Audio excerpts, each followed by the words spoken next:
We'll reconvene the House Tax Committee, call it back to order. Representative Petersburg, if you could join us, take Chair Torkelson's place. You are Vice Chair of Transportation and second author on this bill. That is correct. Okay, and Chair Torkelson is in another conference committee. So what we will do is we will pick up here, and I have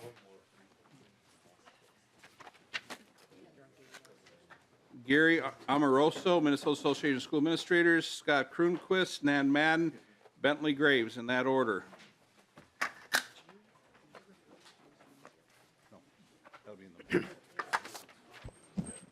Please state your name and who you represent for the record, please, sir. Thank you, Mr. Chair. My name is Gary Amoroso. I'm the Executive Director of the Minnesota Association of School Administrators, representing the superintendents and other district level administrators in the state. Welcome to committee, sir. Thank you, sir. Want to just start off by saying we all want good roads. Our school buses go on roads. Our parents drive their kids on roads. So we want quality roads. We want safe bridges. But our main concern comes from the fact that these dollars would actually provide less available resources in the general fund moving forward. And that could have the unintended consequence of having less resources available for school districts. We have about 850,000 students, public school students in the state of Minnesota that rely on, quite frankly, the general fund for most of the funding for their schools. The Minnesota State Constitution, Article 13, Section 1, talks about it's the state's responsibility to provide the resources through taxation or other means for our public school students. And again, while we do support the concept of quality roads and bridges, we would respectfully request that the conversation on how to address those issues, we'd look at different options other than taking funds on a permanent basis from the general fund. With that, Mr. Chair, I thank you. Thank you, sir. Scott Kroonquist, Nan Madden, Bentley Graves, Patrick Murray. Please state your name and who you represent for the record, please, sir. Thank you, Mr. Chairman and members. My name is Scott Kroonquist with the Association of Metropolitan School Districts. Welcome to the committee. Thank you, Mr. Chairman. And thank you for the opportunity to offer just a few brief comments. Association of Metropolitan School Districts represents 48 districts in the primarily in the 7-county metro area, although we also have Rochester and the St. Cloud school districts in our association. And those districts enroll more than 1/2 of the state's students. While we certainly appreciate the effort to address transportation funding and do not argue in any way that it's not a topic that doesn't need to be addressed, we simply do not believe going the route of dedicating revenues that currently go into the general fund to this purpose. And we would, in fact, worry, Mr. Chairman and members, that this would really create a problem and a challenge for you to meet another constitutional obligation, and that, of course, is your obligation to provide a general and uniform system of public schools and likewise provide a sufficient funding to secure a thorough and efficient system of public schools throughout the state. Even in the best of times, and even under the current fiscal structure, that has proved to be a challenging endeavor. This next year, our school districts, the 48 districts that are part of our association, are looking at $108 million budget gap combined. We think that's largely due to the severe underfunding in the special education program. The total special education cross subsidy for next year is at $679 million. And we think that removing funds that currently go into the general fund is just going to exacerbate that problem. So I will stop there, Mr. Chairman and members, but thank you for the opportunity to testify. Thank you, sir. Nan Madden, Minnesota Budget Project, Bentley Graves, Patrick Murray, Russell Hess. Please state your name and who you represent for the record, please. Thank you, Mr. Chair, members of the committee. My name is Nan Madden. I'm director of the Minnesota Budget Project. Appreciate the opportunity to testify and express our strong opposition to this legislation. Welcome to the committee. Thank you, Mr. Chair. We believe that Minnesota gets the best tax and budget choices when those decisions are informed by good and current information and the public has meaningful opportunities to weigh in. Neither of those goals are met when budget choices are locked in through a constitutional amendment. Instead, in the future, when Minnesota will face different budgetary and economic circumstances, policymakers would see their hands are tied even as Minnesota residents ask them to respond to a changed environment, whether that be a potential loss of federal funding or population growth or the needs of an aging population or other issues that may arise. In addition, making this funding choice through a constitutional amendment separates the choice to fund roads in this way from the consequences of that decision. And one consequence is that there would be fewer general fund dollars for other priorities, such as funding our schools, bringing down the cost of tuition at our state colleges and universities, or job training that develops the skilled workers that our employers need. We agree that it is important to find a way to fund the state's transportation and transit needs, but permanently shifting funding from other areas of the budget is not the right path. Thank you. Oh, thank you, Ms. Madden. Let's go to Bentley Graves, Patrick Murray, Russell Hess, Margaret Donahoe. Please state your name and who you represent for the record, please, sir. Thank you, Mr. Chair. My name is Bentley Graves. I'm with the Minnesota Chamber of Commerce. We at the Chamber strongly support this bill and this proposed constitutional amendment. You're not scoring this one, are you? What's that? You're not scoring this one, are you? It's above my pay grade, Mr. Chair. Okay, good answer. I'm sorry, you get extra time. Okay, great. Employers around the state require a safe, reliable, efficient transportation system to get their employees to their door, their customers to their door, and their goods to market. This legislation will build on very important work that the legislature and the governor did last year to bring in a piece of the sales tax on auto parts to help fund our state roads and bridges.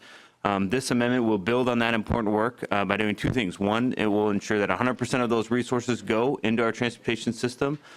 And two, it'll constitutionally dedicate that money so that not only will all of it go, but it will be there over the long term, and it'll help us broaden the base of financial support for our system with a funding source that's going to grow over time that will allow us to keep pace with the cost of construction over time.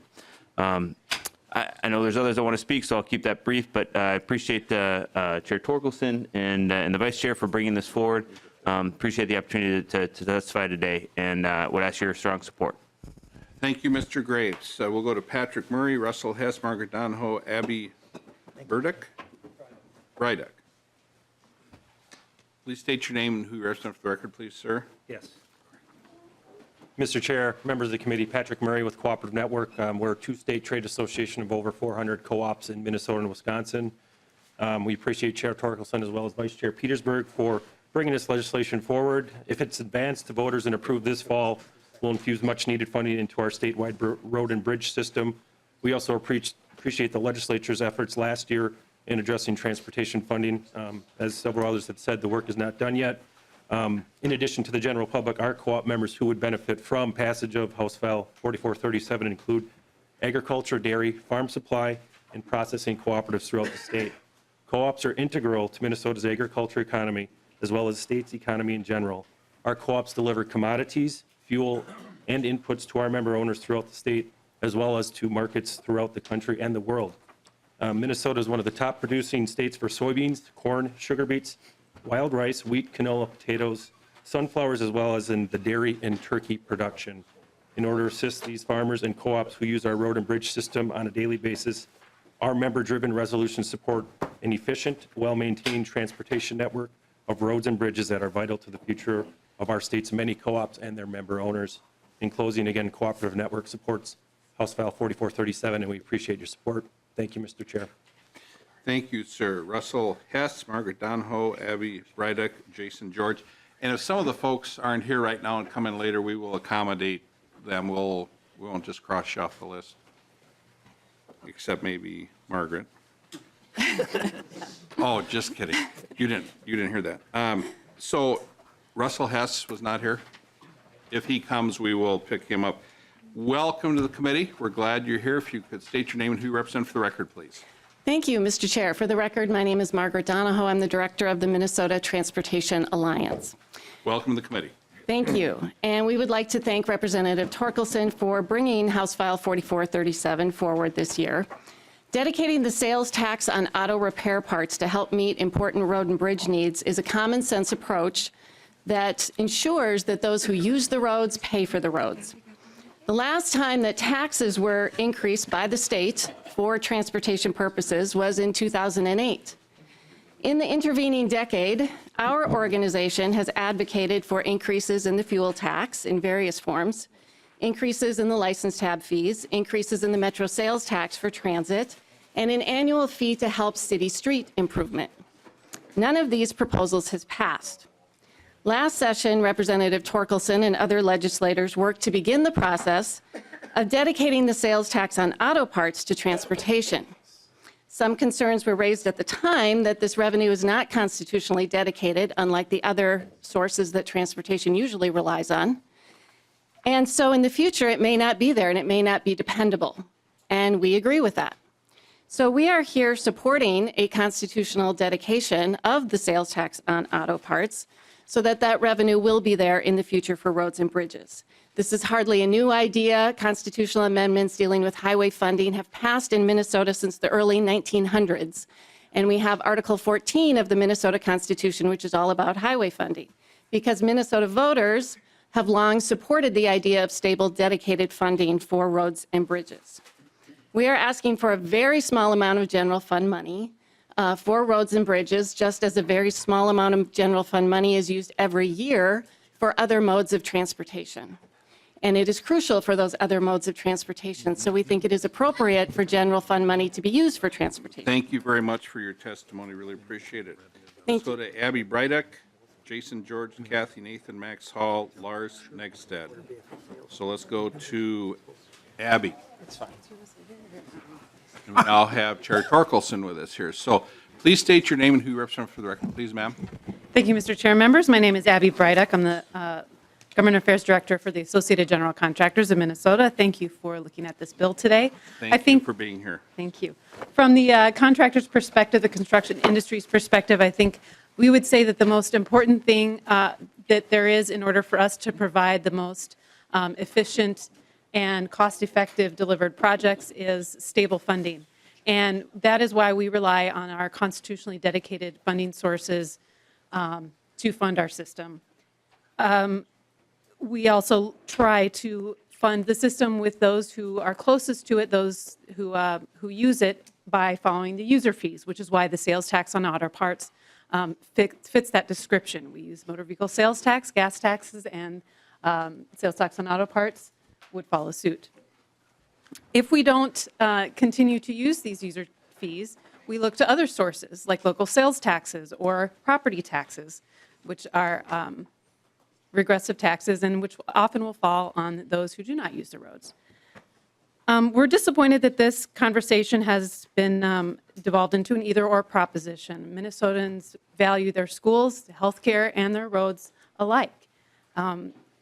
But we have to face the reality that we haven't funded our infrastructure adequately. That we've had two gas tax increases in the last 30 years, and imagine if we had only increased our education funding twice in the last 30 years. We'd be looking for some other sources. We've got a lot of different options on the table to fund all of their state priorities, and I think that the legislature is well-equipped to be adaptable when other issues come up. I also want to mention that the gas tax equivalent of something like this would be quite insurmountable. So if this is a way that we could provide some significant resources. Thank you very much. Appreciate your testimony. In a short amount of time. Let's Thank you. go to Mr. Russell Hess, Jason George, Kathy Nathan, Max Hall, Lars Negstad. Russell Hess, I believe, is here now.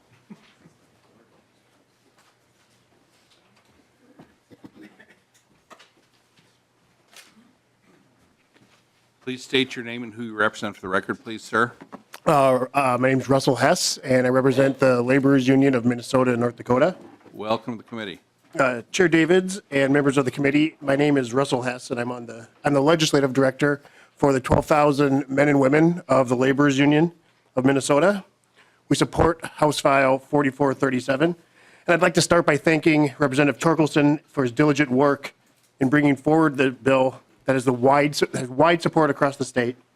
Average Minnesotans, like our members, are eager to invest and start building roads and bridges that connect our whole state. We know because we asked them. When we did, 76% of those polled said they would support this plan. Our members like the common sense nature of this bill.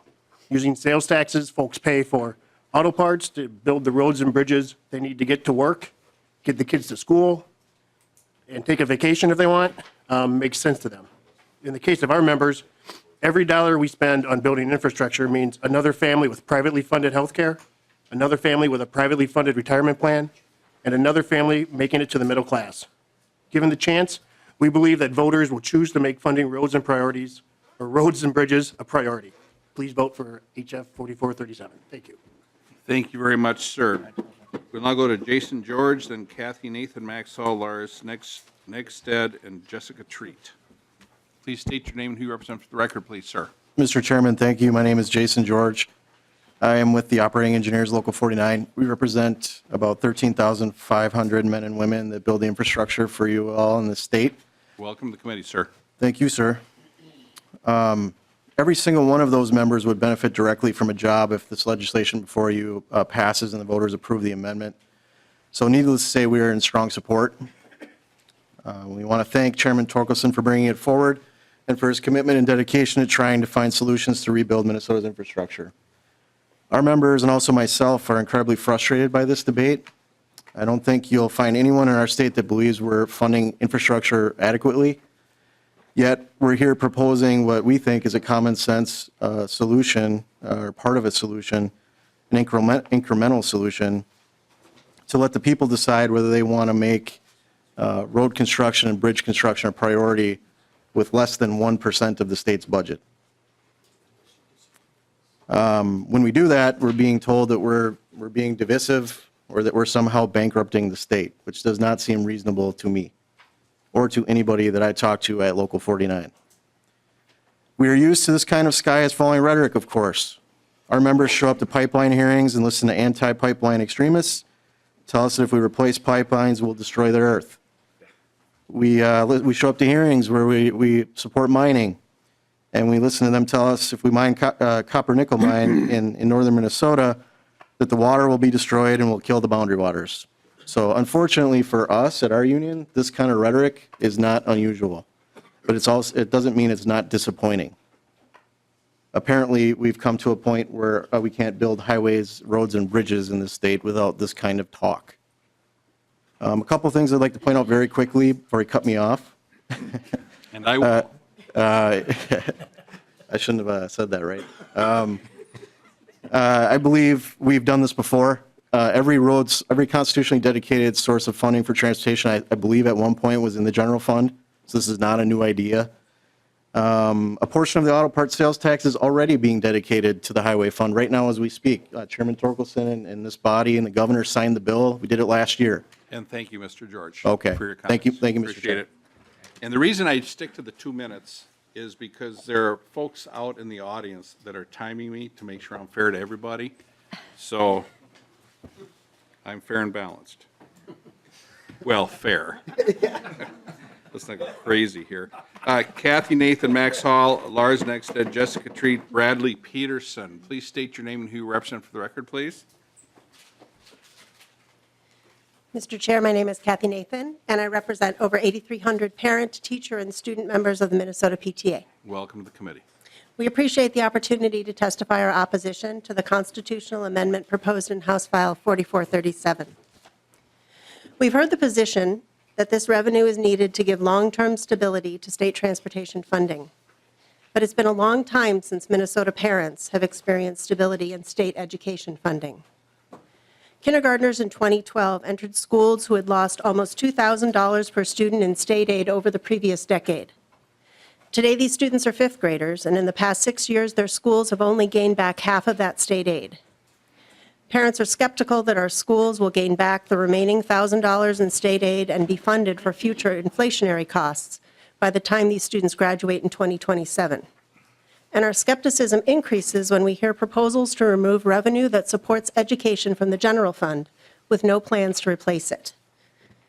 The instability in state education funding means every year is a guessing game for parents. Will effective teachers be cut from our schools? Will class sizes increase? Will there be counselors to help students with their emotional needs? Will additional resources targeted for equity and closing the achievement gaps be available? Parents are looking for legislation with a both-and approach, not an either-or. Parents want safe roads and bridges for the buses that take our children to well-funded schools that provide a well-rounded education. We ask that you look for another solution for transportation funding that does not move education funding to the back of the bus. Thanks for your consideration. Thank you very much for your testimony, Ms. Nathan. Let's go to Max Hall, Lars Nexted, Jessica Treat, Bradley Peterson, and Carly Moline. Please state your name and who you represent for the record, please. Yeah, thank you, Mr. Chairman. My name is Max Hall, and I represent the 43,000 members of AFSCME Council 5. Welcome, committee, sir. Thank you. I know you don't like the term opposed, but I'm sorry to say we are strongly opposed to House File 4437. You have concerns? Concerns, very strong concerns, Mr. Chairman. With the proposal to place a constitutional amendment question on the ballot, if this bill passes and is placed on the ballot in November, we have grave concerns that this would permanently shift money from the general fund into a separate transportation funding account. Overall, we just see this as pitting transportation projects against investments in K-12, higher education, health and human services, and other critical services that this state provides. So AFSCME Council 5 believes that raising new revenue and not shifting revenue from various funds is the responsible path to a long-term and sustainable transportation funding package.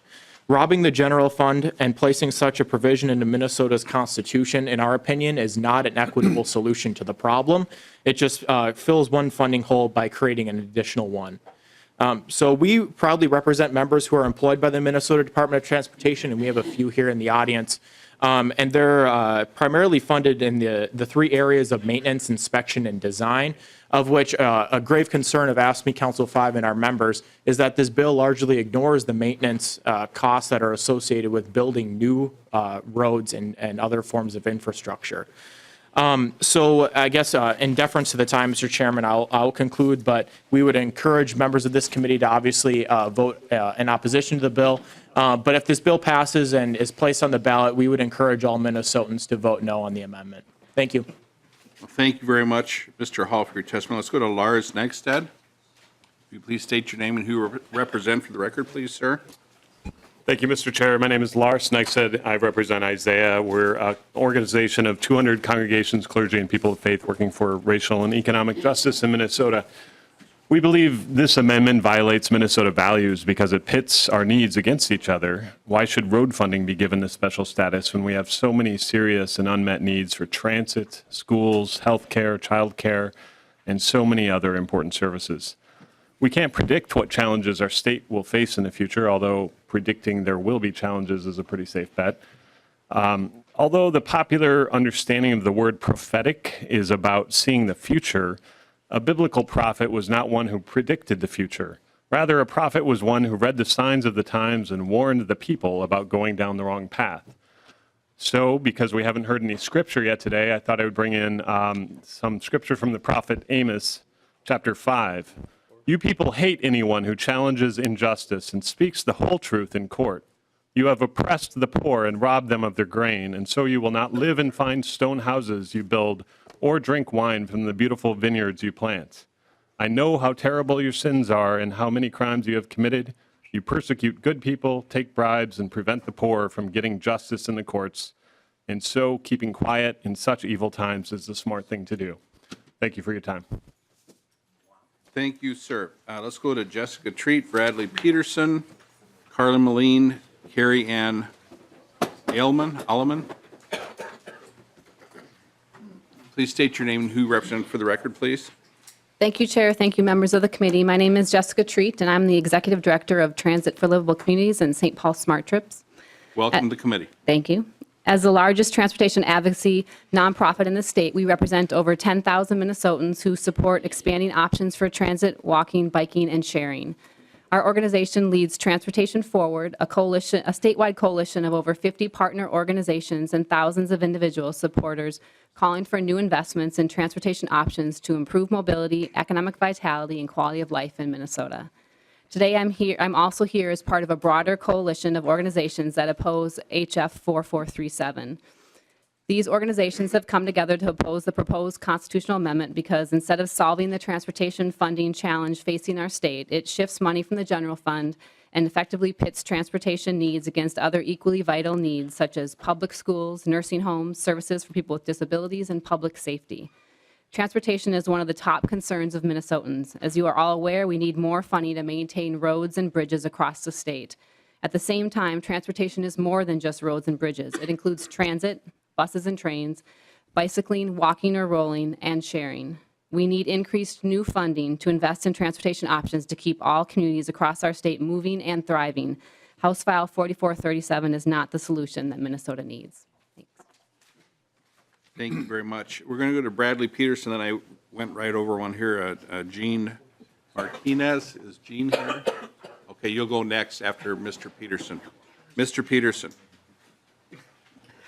Thank you, Mr. Chair. Members, my name is Bradley Peterson, here today on behalf of the Coalition of Greater Minnesota Cities, Welcome to the committee. and here to express my concerns in the strongest possible way. Our concerns stem from the potentially destabilizing effect. Well, you're against it, aren't you? What's that? You're against it. Mr. Chair, that's another way to put it. Yeah, okay. Okay. That's a more direct way to put it. Okay.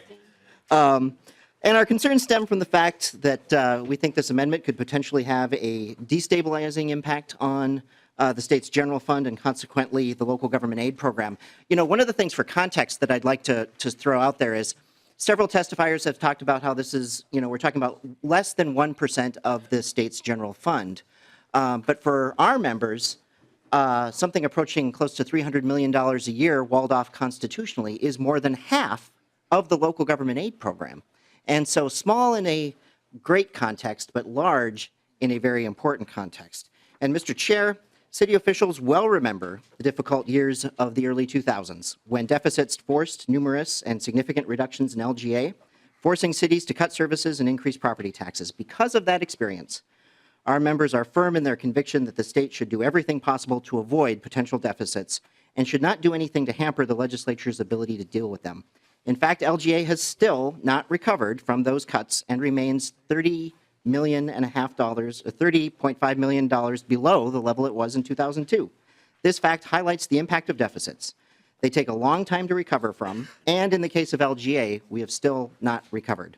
Constitutionally walling off up to $300 million a year will hasten the next deficit and will compound the difficulty in responding to it. And so, Mr. Chair and members, we think there are other ways to add funding to our transportation system. Amending the Constitution in this way puts many other state programs and priorities at risk unnecessarily. Please vote no. Okay, boy, you timed her just right. Good job. Although, okay, so let's go to Jean Martinez, and then next up will be Carly Moline. Please state your name and who you represent for the record, please, sir.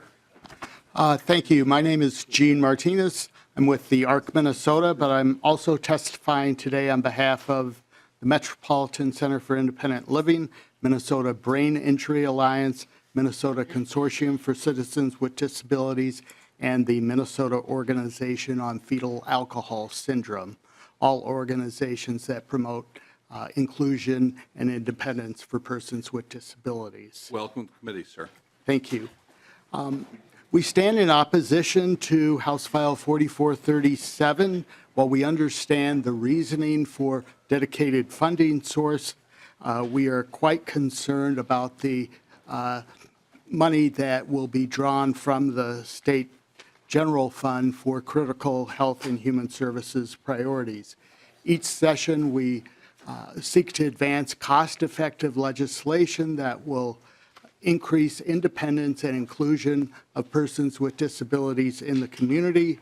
However, any diversion of resources away from the general fund will make it all that much harder to fund those types of services, and in fact, some very hard choices about funding those services will have to be made. It also does not include any dedicated funding for transit, and persons with disabilities rely both on public transportation like light rail and buses, but also specialized transportation like Metro Mobility. Thank you for the opportunity to share our concerns and for your consideration of this impact that it would have on Minnesotans with disabilities. We urge you to vote no on this bill. Thank you. Thank you for your testimony, sir. Let's now go to Carly Moline, Carrie Ann, and Mr. Waffler will wrap it up. Well, welcome to the committee. Thank you, Mr. Chair. Please state your name and who you represent for the record, please. Good to be here. My name is Carly Moline, and I'm the Executive Director of the Minnesota State Building Trades. It's a pleasure to be here this afternoon and testify in support of House File 4437 on behalf of the State Council and our 70,000 members. Welcome to the committee. Thank you. Although a smaller percentage of our members work directly in the highway heavy industry as other coalition partners such as the laborers, the 49ers, and the iron workers, the building trades as a whole understands there's a significant benefit to the entire construction industry and working people around the state when we choose to invest in transportation projects. We understand that there are concerns about the reduction of funds from the general fund, which is why we looked at phasing the dollars out of the general fund over time, much like the motor vehicle sales tax amendment that was passed and supported by Minnesotans in 2006. Like then, we believe that the sales tax on auto parts logically should be used to fund better roads and bridges. The Minnesota State Building Trades believes we have to take the opportunity in front of us to infuse real dollars into our infrastructure that can create jobs today and build an economy for tomorrow. Today, you have a chance to act, and I urge you to support House File 4437, which will put Minnesotans to work and invest in our infrastructure and economy for the future. Mr. Chair, my voice has been cutting in and out all day, so I'd be happy to take any questions. If they're difficult questions, I might lose my voice, but other than that, I will be happy to answer questions. Well, what do you think about the estate tax? Did Mr. Rubis ask you to ask that? Just kidding, just kidding. Okay, thank you. We'll go now to Carrie Ann. Help me out with that last name. Alleman, you said it right. Oh, I did. Oh, cool. Alleman. Alleman, then Mr. Waffler. Please state your name and who you represent for the record, please. My name is Carrie Ann Alleman. I actually represent the Harris Township from Itasca County, the Minnesota Association of Townships. Welcome. Thank you. We I'm like here in support today for House Bill 4437, as townships have to maintain 56,000 miles of road. If you guys can just bear with me for just 1 second, the last time I actually testified on this bill, the first one was 32 seconds long, the second one was 45. I have just one quick thing I wanted to tell you a story here of what I had with my kids. My most important job that I have is being a mother. So I have 3 children. They're 18, 16, and 14. And my 14-year-old had a project due for school of, what do your parents do for a living? So sarcasm runs really, really strong in my family. My kids all have my sarcastic bone. So it was a very interesting conversation trying to explain to my kids what I do down here. So I did explain that I get to come and have the opportunity to speak to committees like yours. When I explained to them that the last bill that I actually testified on was this one in the Transportation House bill, they asked me what it was. I actually had my 18-year-old read it. He graduates from college tomorrow and high school on June 1st, so he has a little bit of knowledge of basic knowledge of government working. So he actually read it. He graduated from college and high school? Yep, my oldest 2 are actually in the post-secondary education opportunity. What are they going to do next? So my son's work on going to their trade masters? school. My son is going to trade school actually this fall, and he's going to be an electrician. He'll have his AA degree, and he'll be an electrician this fall, or go to school for that this fall. And my daughter, who is 16, will graduate next year at 17, and she's actually going to go to school to be a marine biologist. Wow. So my 2 kids and my 3rd is going there also. Just to finish this up, my 14-year-old actually reminded me when she was 12 and she was in 6th grade, she was riding the bus to school, and they went over a particularly rough part on the road, and she got a huge lump on the side of her head. Getting to school, she actually had to go to the nurse's office. The nurse called me and says, you need to take her in. Nothing major was wrong, no concussions or anything like that, but she did stay home from school that day, and that was the last time my children did ride the bus to school, because that was the second time one of my kids had been hurt on the road on the way to school. Having talked to my children about this particular bill, schools do deserve more funding. Absolutely, they are underfunded. But getting our kids to school safely should be one of the most We're important past the things. time, but what did your kids say about the bill? They want to support this bill. Okay, If my thank you. kids actually didn't have finals, they were actually going to be here today to testify. Okay, Mr. thanks. Chair, did each of the kids get 2 minutes as well? Yes, they do. Yes, they do. Mr. Waffler. Thanks. Well, thank you. Where do you go to school to be a marine biologist these days? Actually, my daughter's going to go to Hawaii. Hawaii. Kauai or the Big Island or where? Yeah, BYU, Hawaii. It's Big Island? They got volcanoes. I hope I didn't get hit with that. The campus so far is fine. It's on the other side, so it's about 40 miles away from where the eruption is. But hopefully, she actually changes her mind and goes to Florida instead. I want to work on the continent, not. I was in Hawaii in February, and we went on the tour, and we went up to look down the volcano. And I thought, this probably isn't the smartest thing in the world. You know, I'm just saying, but it was kind of foggy, so you couldn't really see it that well. Let's wrap it up, sir. It's all yours. Okay. I get extra minutes because I'm the last guy? No. I'm Jim You get a Waffler. minute and a half here. Mr. Chairman, members of the committee, I'm Jim Waffler, and I'm here representing the Minnesota Asphalt Pavement Association. We urge you to support enactment of this constitutional amendment proposal, House File 4437. As you may know, over 80% of all Minnesota roads are asphalt pavements, and so we are acutely aware that there's a huge unmet need on our state's highway systems and bridges as well, and that we must do something now. We also realize that given today's political climate, this is probably the only viable way to get significant new permanent funding for the state's roads and bridges.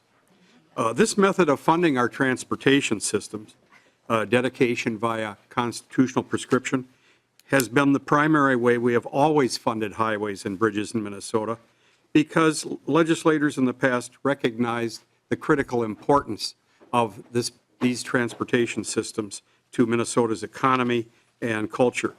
I want to stress that this amendment, which would generate about $300 million a year, represents less than 0.5% of the entire state budget.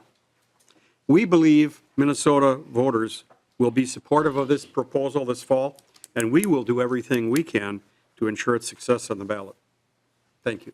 Thank you, Mr. Waffler. We'll now go to the department, then we'll go to member questions. So we're very fortunate this evening or the late afternoon to have Mr. Cummings with us. If you please state your name and who you represent for the record, please, sir. Good afternoon, Mr. Chair and members. For the record, my name is Paul Cummings, and I'm the Tax Policy Manager at the Minnesota Department of Revenue. Welcome to the committee. I was able to email Representative Torkelson last night, so he knows that. How many pages? I'll be here as a resource. Oh, okay, that's great. More than half of Minnesota's roads are more than 50 years old, and 40% of the state bridges are more than 40 years old. In the next 3 years, 1 in 5 Minnesota roads will pass their useful life, making it increasingly difficult for Minnesota businesses to move their goods to market and for Minnesotans to commute. Governor Dayton believes that we need to invest in Minnesota's infrastructure, roads and bridges, and transit from new funding sources. However, shifting general fund is robbing the state's investment in elderly care, E-12 education, higher education, healthcare, public safety, and environmental protection.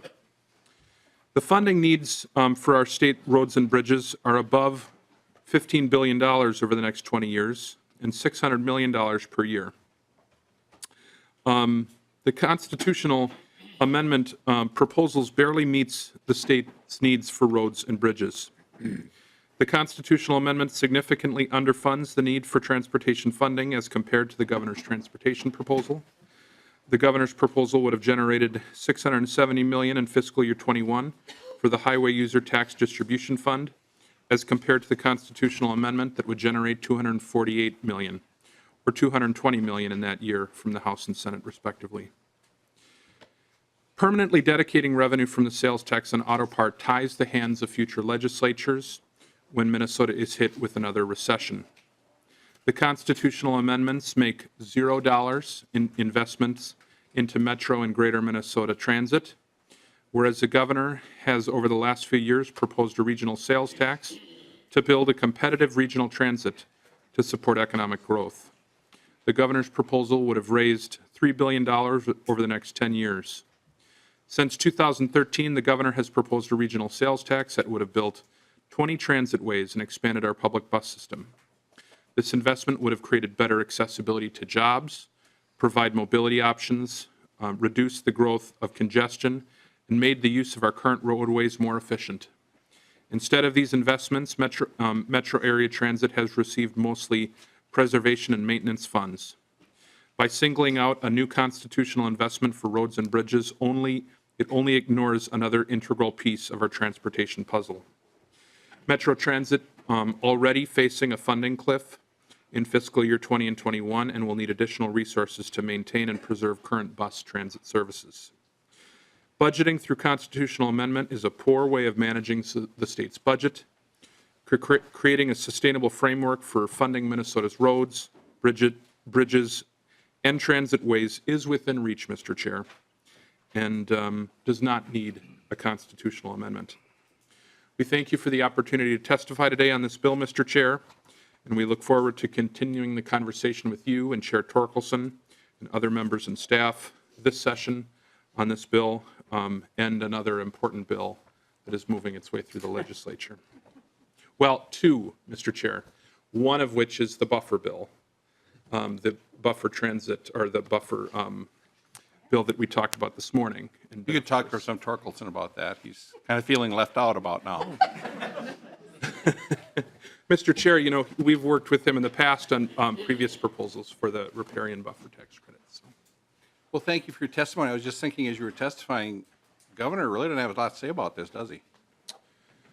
Mr. Chair, there are significant concerns with this approach from the administration, and we want to ensure that that is known on the record. We believe that there are other options to do the same, what is trying to be accomplished through this, without sort of reprioritizing other investments that could be made in E12, higher education, healthcare, public safety. And I thank you for that, and we do want to hear what the governor has to say because the tax committee cares. Okay, questions from members? If you just want to maybe stick there first, or I don't know, I suppose we can call folks up that have already testified if members have questions. I'll talk to them later. So these questions will go to the department and to the chair, the chief author of the bill, Representative Gruenhagen. Oh, thank you, Mr. Chair. Thank you, Representative Torkelson, for bringing this bill forward. I'm a strong supporter of it. I just want to, make a statement. There's going to be plenty of money for the state if we would grow our gross domestic product at a 3, 4, or even 4.5% rate per year. In 2016, the Minnesota GDP grew at 1.5%. It's projected to grow under 3% in the next few years and then decline even further. We're overtaxing and overregulating our state. I really appreciated the testimony of the individual who talked about the pipelines and the mining and the extremist agenda that is being promoted through our regulations and taxes that are preventing us to access in an environmentally friendly way the resources that we need to do to grow our GDP at 3 to 4% per year. That will generate billions of dollars and take care of our needs in education, healthcare, and even in the wastewater area. So rather than saying we have to raise taxes, let's reform our system of taxes and regulations and grow this economy. We have the resources, the individuals, and the businesses to do it if we don't strangle them. Thank you, Mr. Chair. Any testimony to the bill before us? Representative Hertaus. Thank you, Mr. Chair. And Mr. Cummins, I think I heard you say that this doesn't provide money for investments in transit in rural Minnesota. And I think that rural Minnesota transit relies mostly on roads and bridges. I don't know of, or nor am I aware of, rail projects that are being proposed in greater Minnesota or rural Minnesota. Secondly, with regard to the transit component, it's my understanding that about 5% of all ridership is transit. And of that 5%, only about 1.5% is rail. So given the $6 billion that we maybe need over the next 10 years, maybe you could explain to me why the governor's position in supporting rail projects at a cost of $2 billion over the next 10 years is justifiable for 1.5% of ridership. You know, that's basically a third of all of the investments proposed to get all of our roads and bridges back in shape over the next 10 years, is suggesting that the priority is over 1.5% of ridership over 97.5% of people who ride roads and bridges to work and to school and any other way that they carry on their course of daily business. So I'm confused by that. Just to correct the record, there are outstate rail projects being proposed, but I think Drazkowski and I have taken care of that. Mr. Cummings. Well, Mr. Chair, I certainly appreciate the comments as it relates to transit. Transit allows people to get from, commute to work, or allows them to get to the place that they need to get in more of a concentrated fashion. And as some of the metro area gets to be more dense, people are going to rely more upon these types of systems to get where they need to go. But I think what ultimately we're trying to say here is this a conversation about rail? Well, it's obviously not, because $0 is being spent here in order to ensure that our bus or other types of transit are being funded. And what this is actually doing, it is taking away hundreds of millions of dollars into the future and permanently reprioritizing those dollars to be spent not on care for our elderly, not to be provided for E-12 education, not to be provided on higher education, not to be provided on health care, and not to be provided on public safety and other critical needs. So this is a permanent reprioritization of dollars instead of funding new dollars in a balanced way that can look out at a long-term future for our transportation system. So while I think that there may be an effort to try and say, let's talk about rail or let's talk about other things, what this is doing is this is a permanent reprioritization of dollars rather than having a long-term discussion about how to fund a transportation system in Minnesota. Representative Hertaus. Thank you, Mr. Chair. Representative Petersburg. Thank you, Mr. Chair, and I would like to just thank, first of all, Chair Torkelson for carrying this bill and bringing this forward. I think this is probably the next step in our ability to grow our funding for roads and bridges. I would like to kind of reiterate a lot of the discussion that I've heard so far today and kind of give my 2 cents worth into what it all means. We've heard an awful lot about how constitutionally dedicating funds ties the hands of future legislatures. And, I believe that every time constitutionally dedicated amendments came forth in the past in regards to gasoline tax and sales tax and all the other things, I'm guessing the same issues came up and the same discussions were about how it was going to be horrendous. We've heard the department say, constitutionally dedicating funds is a poor way of addressing new funding for roads and bridges. Yet, on the other side, but what we want to fund it with is constitutionally dedicated funding. And that seems kind of arbitrary to me, and certainly contradictory in really what they're saying. The reality is, here in Minnesota, we tax everything. We tax sometimes things 2 or 3 times. And it seems to me that we all understand that cars and trucks and buses wear out the roads. That's probably one of the reasons why most people think that the sales tax on vehicles and sales tax on leases and registration fees ought to go into roads and bridges, because the cars are what is being funded.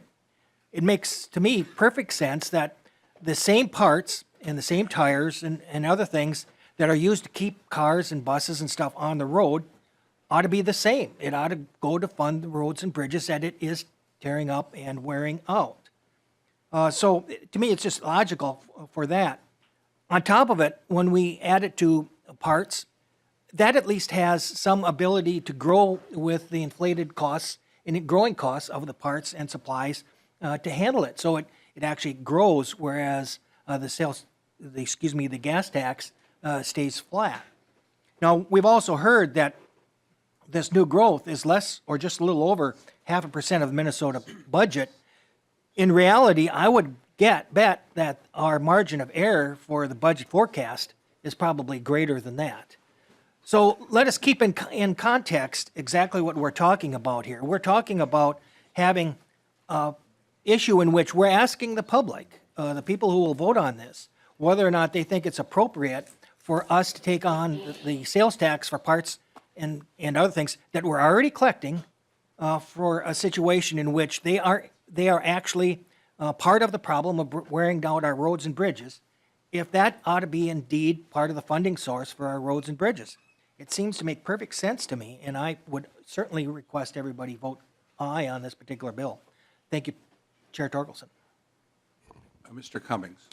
Mr. Chair, and Representative Petersburg, I guess I wanted to say, I guess I hear you in terms of the gas tax, and that is something that is dedicated under the Constitution, so certainly understand that. But I also guess wanted to make the point that sometimes our economy and also sort of the public expenditures made here down at the Capitol are not necessarily congruent. They're not necessarily the same base. For example, Mr. Chair, I used to have a Fitbit, right? One of those bands, you know. But then I realized that you can't go swimming with the Fitbit, and I like to go swimming. So I got a new Apple Watch. And on the Apple Watch, it's great because you can program these exercises in there, and it shows how much, you know, it's like a pedometer. It says how much you've been walking. I wouldn't really be interested in that. How much, how much water that you've drank.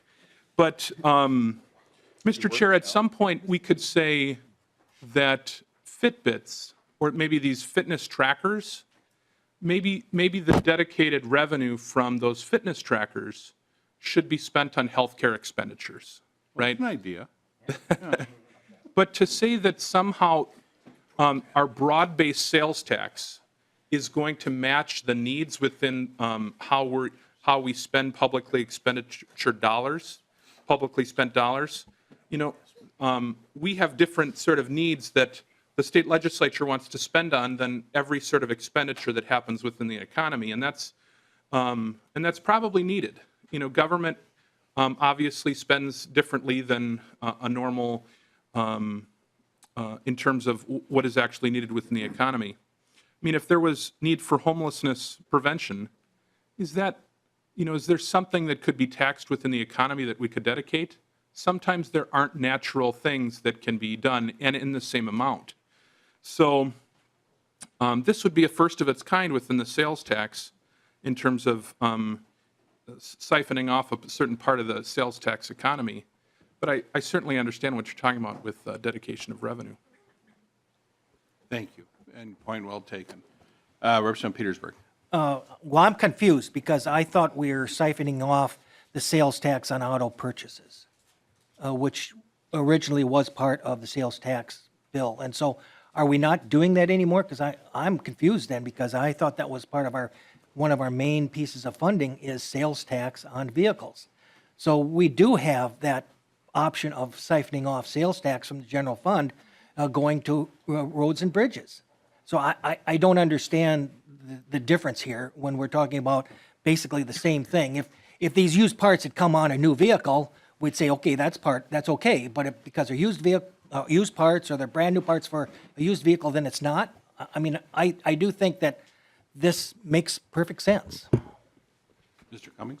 Well, Mr. Chair, I guess that there is the sales tax. That sales tax, I think, is generated under a different statute than the general sales tax. I mean, I think we're talking about 297A versus 297B. But again, I know that we're talking about sort of constitutional dedication and what that means and what parts of the general sales tax should be siphoned off for certain reasons. And I think that's what we're trying to have a discussion here about, Mr. Chair. Thank you, Mr. Cummings. Okay. Mr. Cummings, on the buffer bill this morning, we set it up, I think, brilliantly to take out a legacy fund where it should be from, because it's about clean water.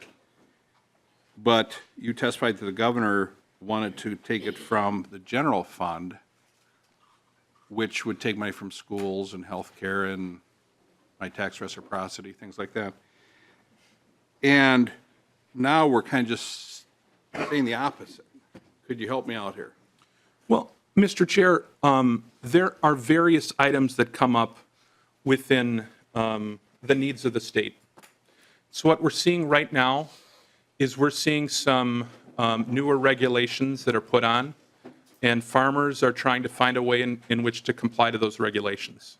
So that is a proposal, and frankly, a priority, to ensure how can we provide resources back to farmers in order to provide some relief to farmers. And in every time, in every sort of legislature, in every year, legislators come together and set priorities with the funds that they have in order to do that. And what I tried to say this morning, is a priority should be to provide that relief to farmers in a bill as introduced from the general fund right away, clean bill. But other future legislatures in the future could say that there's an increased need to provide relief to certain types of farmers or increased need for other types of things. But what this bill before us does is ties the hand of future legislatures in order to set priorities on what is the most important priority that the state could be funding at this time. And so I do think that it's different. Now, right now, today, the governor thinks that providing relief to farmers is a priority, and he hopes that a bill can be sent from the general fund. But it's also not tying the hands of future legislatures in order to spend that revenue. Chairman Drazkowski. Thank you, Mr. Chair. Well, I'm very much in favor of this bill because I think it gives the people of Minnesota that decision that Mr. Cummings was talking about. And I think if the people of Minnesota want to tie the hands of future legislatures, that's their job. And that's their prerogative. And I hope they make that decision and we give them the opportunity to, yea or nay, make that decision. But, Mr. Chair, what I'd like to do, I missed the earlier part of the hearing, and I don't know if Mr. Lee could walk through the numbers on the spreadsheet again. My question is, as I look at these, the amount above the base, and then there's a breakout down here between the small cities amount and the highway user tax distribution fund. I assume those numbers, Mr. Lee, will go up if you consider the amount of the base plus the amount above the base. Am I making any sense to you or not? Please state your name and who represents the record, please, sir. Mr. Chair and members, Andrew Lee from House Fiscal Staff. Representative Drazkowski, if you look on the spreadsheet on line 16 in the bold highlighted letters numbers are the amount that were the constitutional amendment to be passed and all the statutory language, session law language that goes with it to be enacted. That's the additional cost of the general fund. And then on lines 20 and 21 is the split out of just that additional piece to the HUTD into small cities. So the lines 20 and 21 doesn't include the other sales taxes that were dedicated mostly to the highway user tax distribution fund that are on lines 3, 4, and part of 5. So Mr. Chair and Chair Drazkowski. Thank you, Mr. Lee. So that same breakout that we see on lines 20 and 21, Mr. Lee, with this bill, will that apply to the $458 million that's in the current base? Mr. Lee. That same breakout. Mr. Chair and Representative Drazkowski, no, the bill before you would only apply to the auto parts portion of those various pieces of the tax. So it would only apply to the total auto parts on line 9 once it's fully phased in. That's what so in 2021 at $279 million. And right now, because forecast windows only go out 4 years, I only have that static number going into the future. So you can see on line 16 or 15 that shows the total dedication in 2025. So above current law base on line 16, that's $133.356 million. That's going to HUTD and small cities. But the constitutional amendment wouldn't change the distribution within the existing statutorily dedicated sales tax, so the rental tax or the motor vehicle lease sales tax, if that answers your question. Chair Drazkowski. It kind of does. I'll maybe talk to you offline about it, but I'd like to understand it better. But thank you. Thank you, Chair Drazkowski. Mr. Cummings didn't leave us, did he? Okay, because there's one more question. Is it for him? Oh. Not well, he wants to comment, sure. Okay, yeah, we'll let the department up there.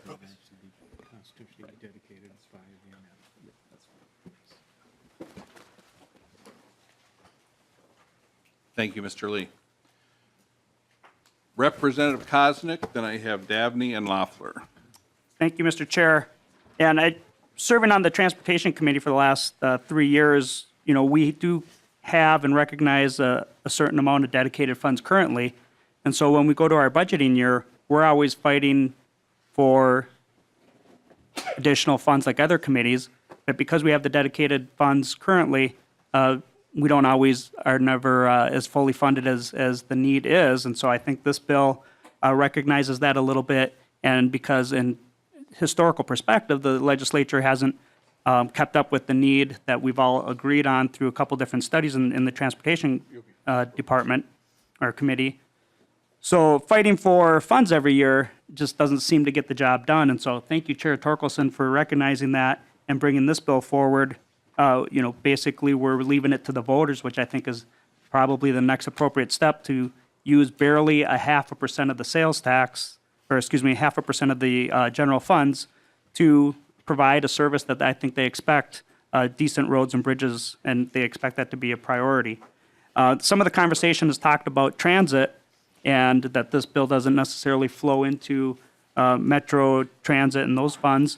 But we have to remember and keep in mind that in 2006, the amendment was offered to use the MVES, the sales tax, and up to 40% of that has been used for those purposes. So we're kind of second in line on our roads and bridges, and transit has already been prioritized first.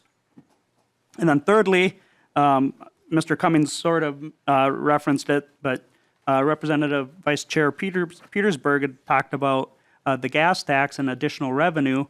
Just simply does not have the support in the legislatures in the time that I've been here. I think Representative Petersburg offered an amendment last year about increasing the gas tax, and if I remember, there was no support, or maybe very little. I don't even know if there was one vote in favor of that. And so, absent any support in the legislature, that leaves us to leaving it to the voters, and I think we all recognize the need. And so, again, I'm in support of this bill for that purpose.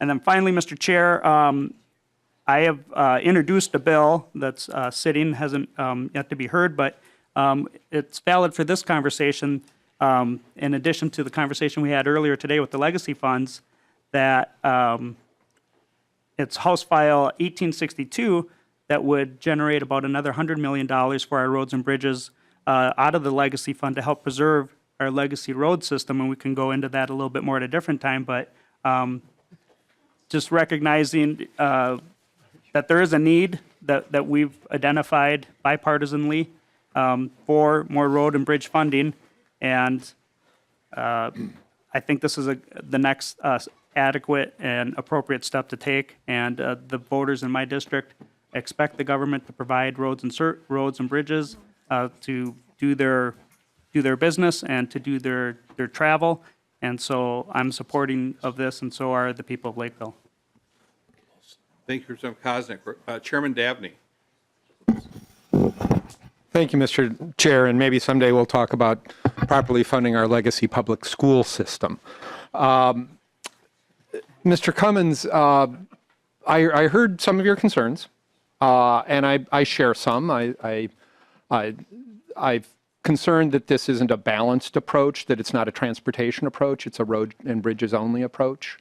We often talk around here about how much we like the bus system until it comes time to put money into the bus system, and then that fandom disappears. But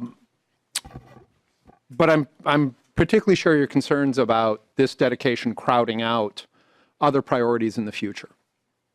That, we may be okay right now, and maybe, taking $600 million out of the general fund to put into roads and bridges might be the right thing. I'd have to, look at the details, but maybe that would be the right thing.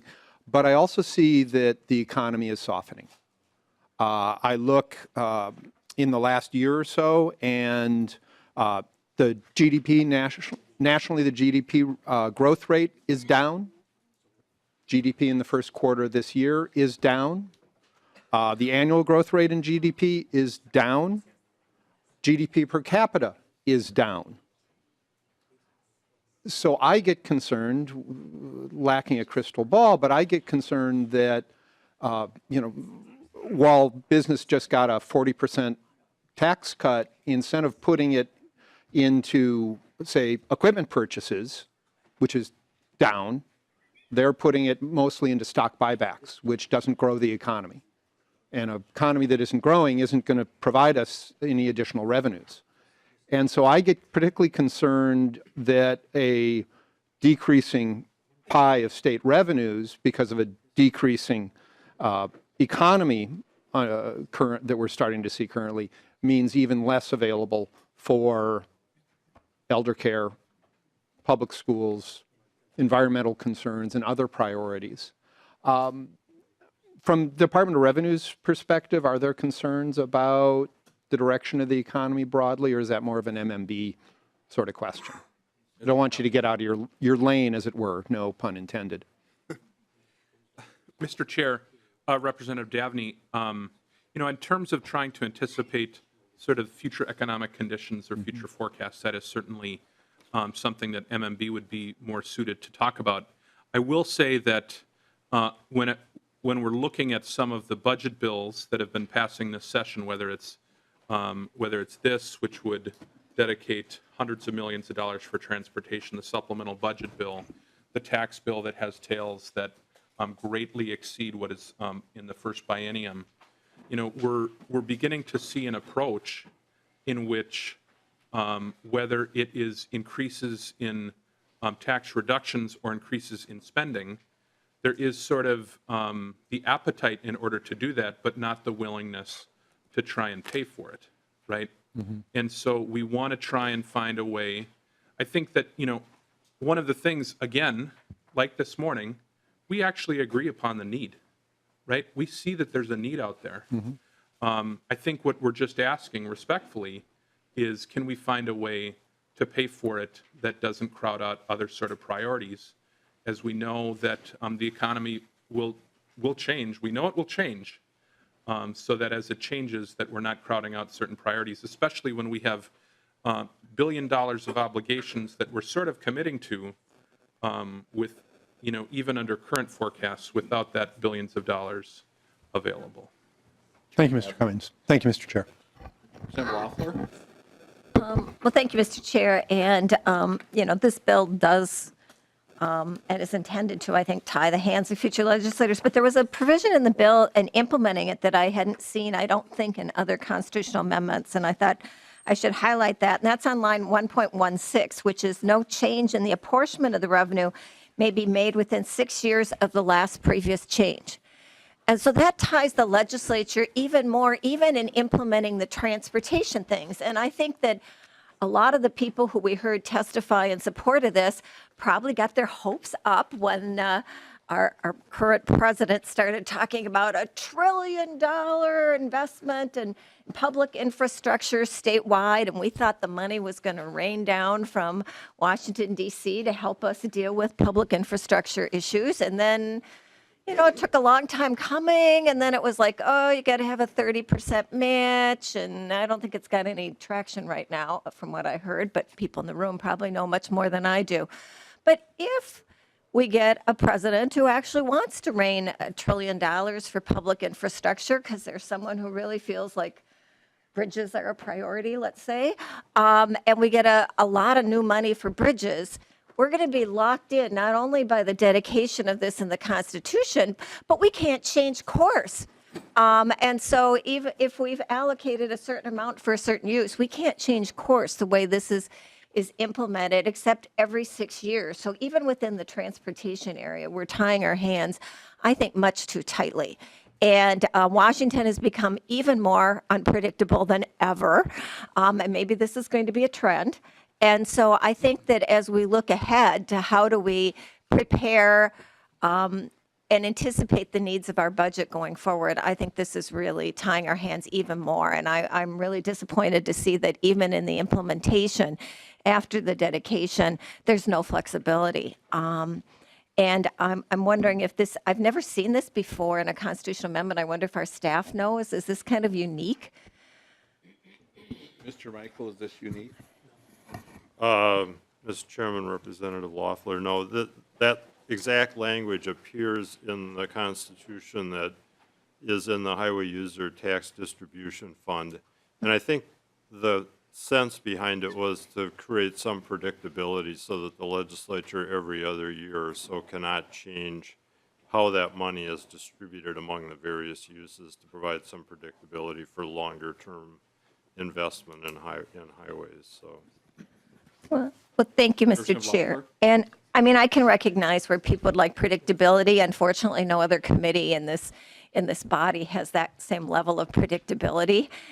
Everybody would love dedicated funding source and have, you know, the dedication to their cause there. But the other thing I worry about is the public's increasingly becoming cynical.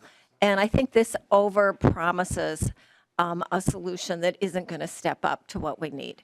And if you look at the chart that Representative Drazkowski, you know, called our attention to, in the year 2021, so 3 years after the voters, if they've approved this, have approved it, the only new money is $22 million.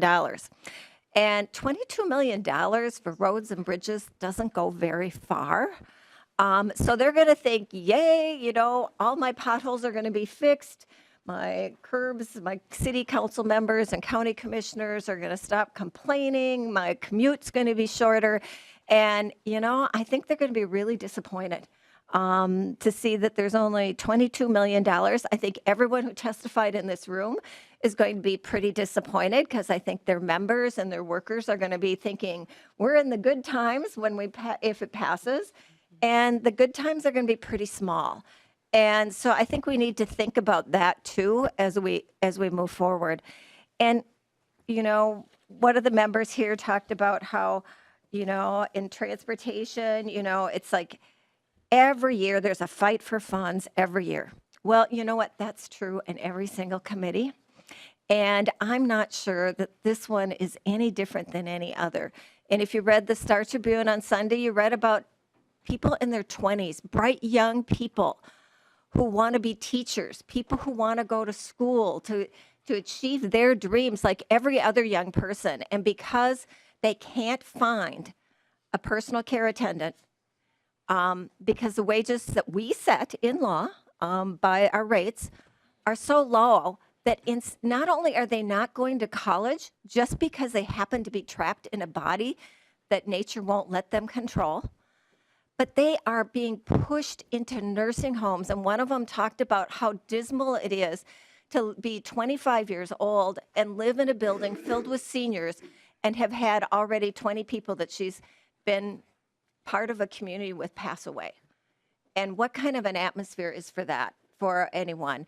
And I suspect, you know, in education, you hear those same stories about the large class sizes and the unmet needs. And higher education, we hear about the kids going into debt and not pursuing majors that we need in our state's economy because the student loans are too high. And I just think putting this one topic area ahead of everyone else is tough. But if we're going to do it, the kind of money here isn't going to meet the need. So at this point, I don't think I can support this, and I appreciate you having a hearing on it. Mr. Cummings? No, not at this time. Okay. I've got Okay. just one thing I want to say before the end, but. You'll certainly have that opportunity. Chairman Marquardt. Thank you very much, Mr. Chair. Just before I make some comments, I'd like some clarification. I've heard some members say that this is 1/2 of 1% of the budget, and I have a different number. So, I mean, the number I get is about 500, fully phased in, at $279 million a year. And according to this chart, that'd be $550 million for the 2021 budget, and the 2018 forecast on the 2021 budget, it'd be about 1.15%.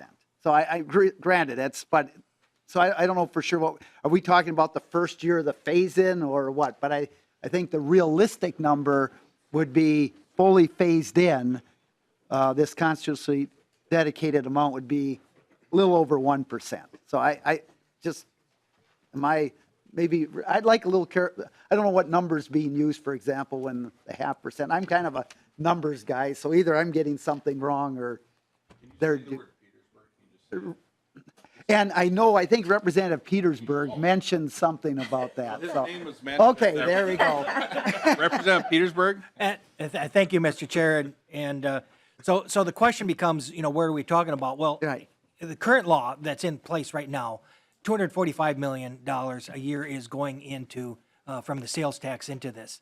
So the constitutional amendment will only add the additional amount from on top of that. So that's where it comes to that 6% or 0.6% actually, I think is about what it is, because that's the new money that this constitutional amendment would dedicate beyond what is already current in statute of the constitution dedicated funds. If we were to eliminate it altogether, then there'd actually be a reduction in funding. So hopefully that's But clarifies. Mr. Chair, maybe Mr. Petersburg, but the total amount that will be constitutionally dedicated now, which means separated in a constitutional dedication, will be, when it fully phases in, to a point $279 million a year from the auto parts. Is that part correct? Mr. Petersburg? Yeah, Representative Petersburg? that is correct. Okay. If you want to use the total amount that's already in law versus what it will be dedicated, then you're correct. Right. Thank you, Mr. Chair. And there is a big difference between having it statutorily set aside versus constitutionally. I mean, that's a huge difference. And so, and we've had people kind of, I think, minimize the amount that this $279 million of separated money that the legislature no longer basically has control over, or $558 million over a biennium. Just to put that in perspective, you know how much we debate when we try to raise education, like 2% a year. Last time around, 2%, 2%. That's $400 million. And if you go 3 and 3, that's $600 million. And this is 558. So it's very, how much we struggle to increase that. And, you get this pie, and while we're increasing money to transportation, the pie isn't getting any bigger. And, you look at 2021 spending for agriculture department and jobs, economic development, housing and commerce, those two main areas, the total we spend on that in a biennium is $525 million. This is 558. That's going to be separated out of this budget now, two huge areas. County program aid is about what, $230, $240 million a year. This is $279 million a year. So the numbers are significant, especially when you're looking at new dollars to potentially deal with. And, the concern is that we are singling out a certain part of our budget. And we're saying that basically this is going to be assured and the other areas are not. And so while we're singling out transportation, there is no constitutional dedicated funding for students or constitutionally dedicated funding for senior citizens in nursing home or people with disabilities. And while I think transportation is very important, I'm going to tell you the truth. I don't think it's more important than students or our seniors in our nursing homes or our people with disabilities. And I think we're singling out a part of the budget that now is going to get that funding, while these other ones are going to have to struggle, especially, everyone knows that we're in, I think, the longest post-recession growth period since the Great Depression. So we're not always going to have good times. And when we start getting into a recession is when you're going to really see this. And you're going to have students and seniors in nursing homes and people with disabilities fighting for dollars.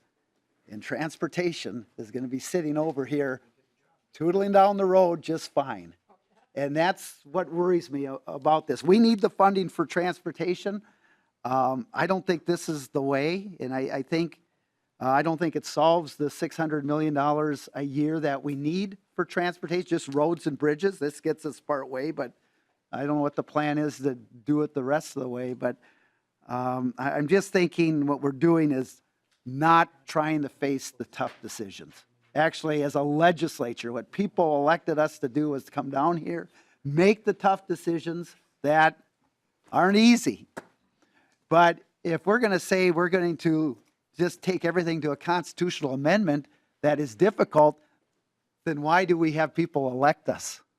This abrogate our authority.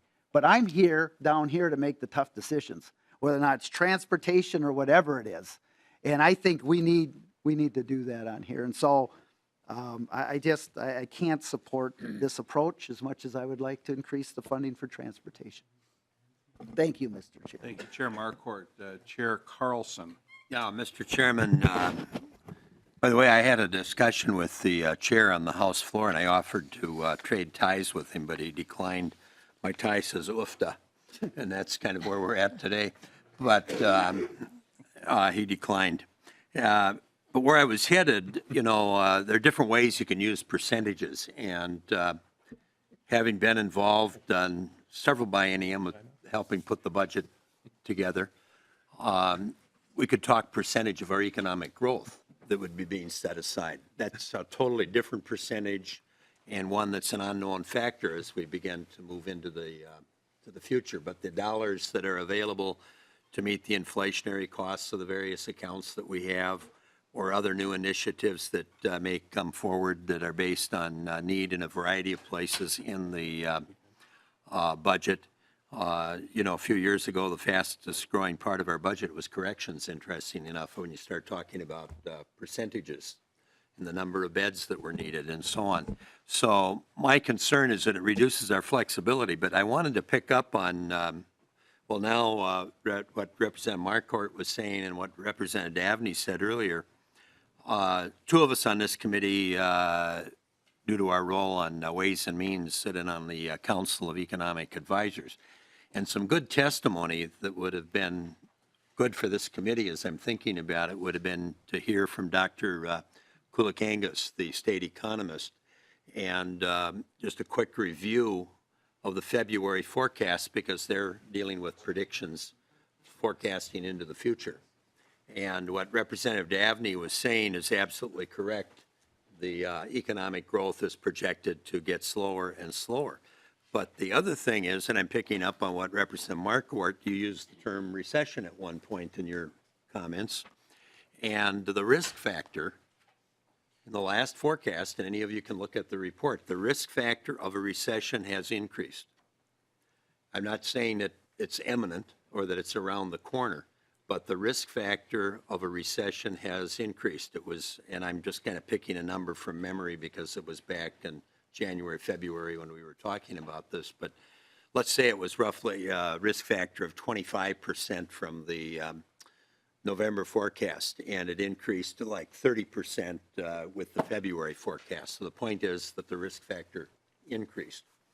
So I think those are some of the things that we have to consider, because we are, with this constitutional amendment, going to tie down a lot of our economic growth into the future and reduce the flexibility of dealing with the budget. And I think those of us on Ways and Means and those of us here on taxes have to be cognizant of that and what it means for our future decision making, because we won't have the flexibility that we have here today. And each time we pass a constitutional amendment, slicing off a piece of the pie, that reduces our flexibility. And I have to admit, I've sometimes supported some of those constitutional amendments. Other times I've tried to argue for caution, and I think that's where I am today. I'm going to argue for caution because I think that Representative Davney was hitting it right on the head in terms of at least the decline. Mm-hmm. And then I'm adding to his comments the risk of a recession having increased. So I'll stop there, Mr. Chairman, unless you want to trade ties. That is a nice tie.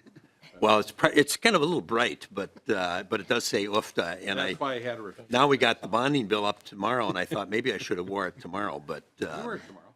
Pardon? You can work 2 days. Well, I suppose I could 2 days in a row. I don't, yeah. but I try not to as well, Mr. Chairman, but I think we're digressing. just a bit. Yeah, just a bit. Thank you, Chair Carlson. Representative Petersburg, then it'll be my intention to go to the department, to the author, unless other members have questions. Representative Schultz. Okay, Representative Petersburg. Thank you, Mr. Chair, and I will just close my comments out this way. We heard earlier about how everybody would love to have the predictability and constitutional amendment to deal with please be careful about what you wish for, because with that constitutionality and that dependability also limits your top. It doesn't give you any time to grow because everybody says it's constitutionally dedicated and you should deal with that. But one of the reasons for the need for higher predictability in the transportation department, and we've heard this over and over again from the department, is how long it takes projects to get done. You can't put a project out there and get it started, which is going to take 2 to 3 years, and then have the funding pulled out because of recession. So there is a need for predictability, which is I think different than a lot of other areas of state governance that requires us to have some dependability going forward into what the funding is there. Even the contractors say, if we don't think the money is coming, we do jobs outside of state, or they have to downsize, or whatever.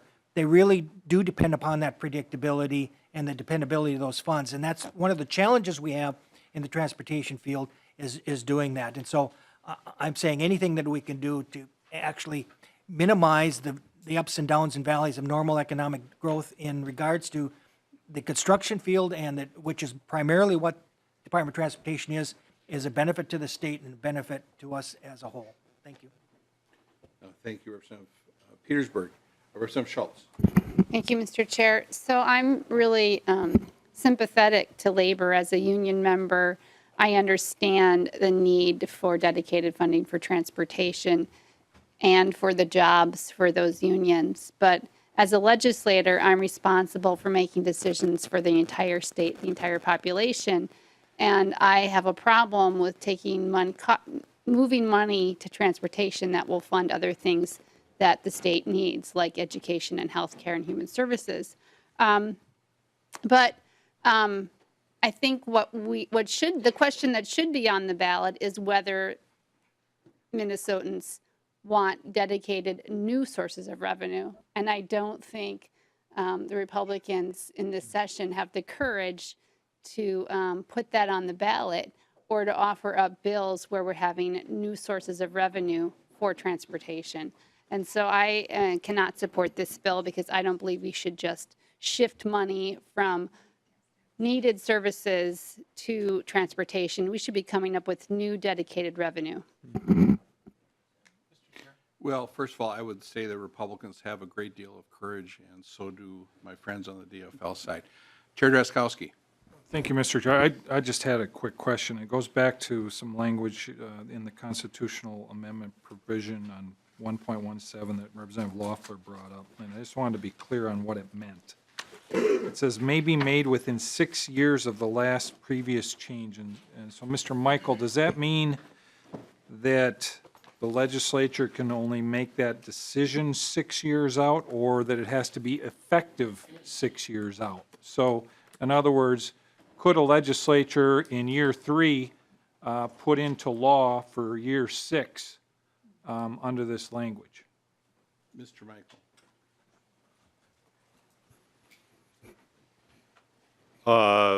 Mr. Chairman, I don't think it, although the plain language of it could be read that it's a constraint on when you decide, I think it's when it's effective, because the practicality, I think the court would read it in a way to say that what we're trying to effectuate is this goal of stability, predictability of funding. And so effectively, the legislature in 2021 could say, I mean, I assume that if this bill were to be enacted and signed into law by the governor, the Article 2 of it, that would start the 6-year clock running. And the 2021 or 2022 legislature could, as you suggested, say, when that 6-year clock is up, we intend to change how this money is used so that, the cities get more, or the trunk highway fund gets less, or something like that.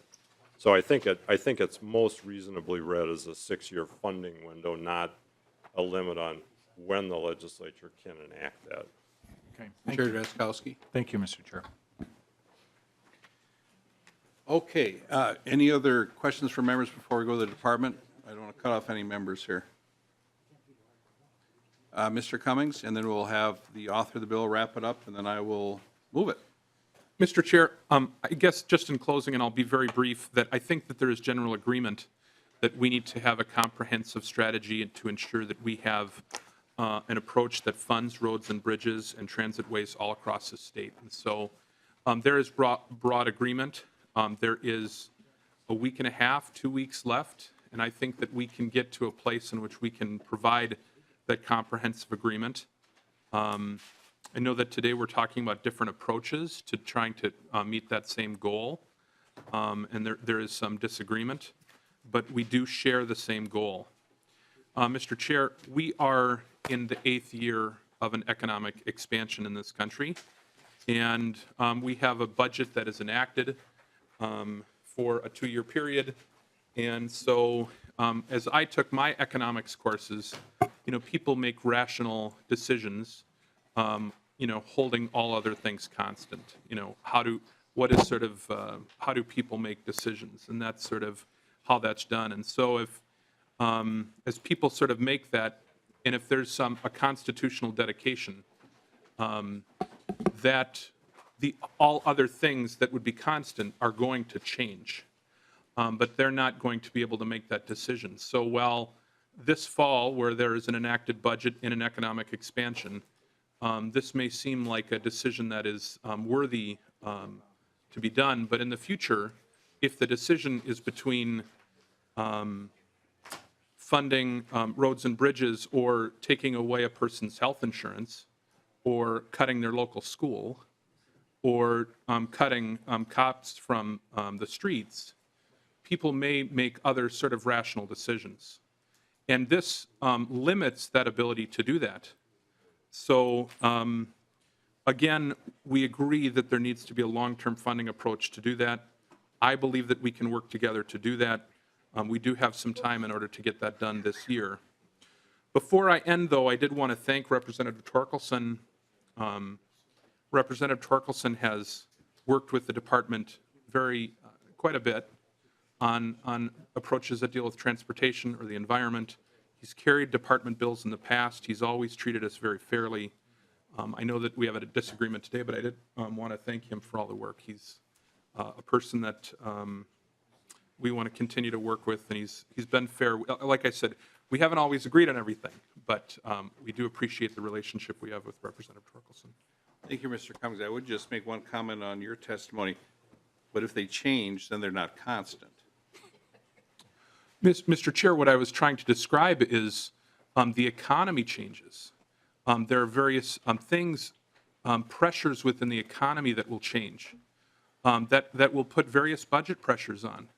And while the legislature can go and say, well, we're going to decide to be nimble, to change things, a person isn't going to be able to say in the future, well, the economy has changed, and there's a constitutional amendment. Should we appropriate these dollars to save people's health care, or should we continue the appropriation to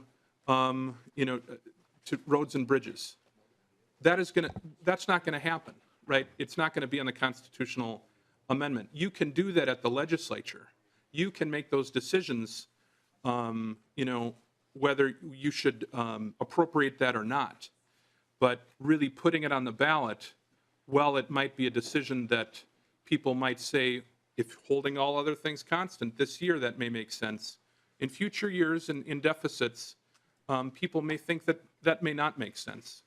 And so, and I think that people will be able to tell their legislators that, what is the right mix of goods and services that they would like the government in order to be able to provide to their residents. And so I think that was the basis of the comments, Mr. Chair. But again, there is a lot of agreement on the need, and we do think that there's a time throughout the rest of the session to get this done, Mr. Chair. Thank you, sir. To wrap it up, Chairman Torkelson. Well, thank you, Mr. Chair. Thank you for hearing the bill. Thanks to the members and their brisk discussion of the bill. Thanks to the testifiers that brought their concerns forward and their support forward. Mr. Chair, I mentioned when I first got here that I was happy to be back in the tax committee because I did serve in the tax committee at one time. But, after being chastised by an Old Testament prophet and accused of lacking courage, I'm not so sure. On a Chair more- Torkelson, if you want to ride with the big boys, you better saddle up. I'm buckled in now, Mr. Chair. Okay. I can take it. Mr. Chair, on a more serious note, as I've gone through this I was process, gone through this process and thought about, all his testimony and all these perspectives, I've asked myself, why do we have all this dedicated revenue already in the Constitution? Why did the people that served before us decide decades ago that dedicating revenue to transportation was so important? And I think that, and I haven't studied it, maybe there's some writing on it, but I think it's a couple of reasons. One, transportation is so important to all of us that no part of our economy can function without a well-maintained and well-built transportation system.